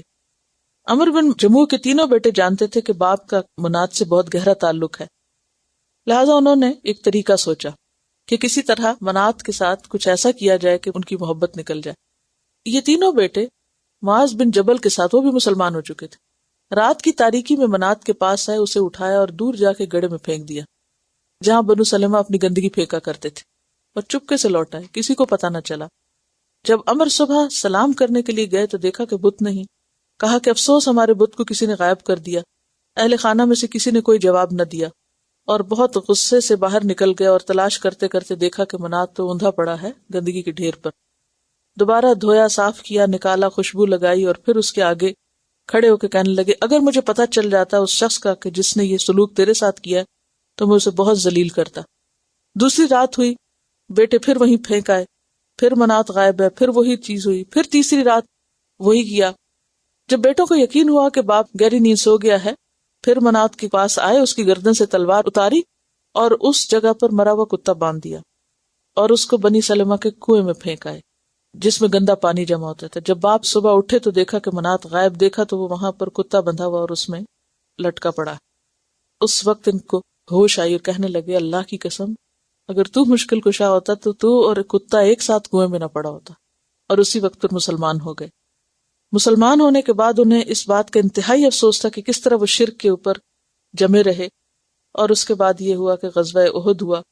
پھر یہ تھے کہ ٹانگ سے معذور تھے، نبی صلی اللہ علیہ وسلم کے پاس گئے اور کہنے لگے کہ میرے بیٹے مجھے جہاد میں جانے سے روکتے ہیں اور میں جانا چاہتا ہوں. اور اس موقع پر وہ بات کہی کہ میں لنگڑاتا ہوا جنت میں داخل ہونا چاہتا ہوں. اور جب جہاد کے لیے میدان کی طرف نکلنے کا وقت آیا تو عمر بن جموح نے بیوی کو الوداع کہا کہ جیسے اب واپس نہیں آئیں گے. قبلہ رخ ہو کر آسمان کی طرف ہاتھ اٹھائے، دعا کی، الہی مجھے شہادت نصیب کرنا، مجھے ناکام بنا کر اپنے اہل خانہ کی طرف نہ لوٹانا. پھر وہ اپنے بیٹوں کے جلوہ میں میدان جنگ کی طرف گئے اور پھر وہاں پر عمر بن جموح کو دیکھا گیا کہ وہ سب سے اگلے دستے میں جا رہے ہیں، اپنے ایک ٹانگ کے سہارے چوکڑیاں بھرتے ہوئے تیزی سے بڑھ رہے ہیں اور اپنی زبان سے کہہ رہے ہیں میں جنت کا شوقین ہوں، میں جنت کا متلاشی ہوں.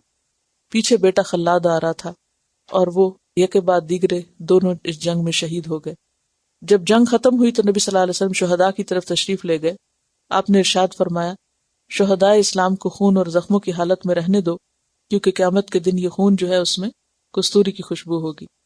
عمر بن جموح اور عبداللہ بن عمر کو ایک ہی قبر میں دفن کرو. یہ دونوں آپس میں ایک دوسرے کے ساتھ اللہ کی خاطر محبت کیا کرتے تھے.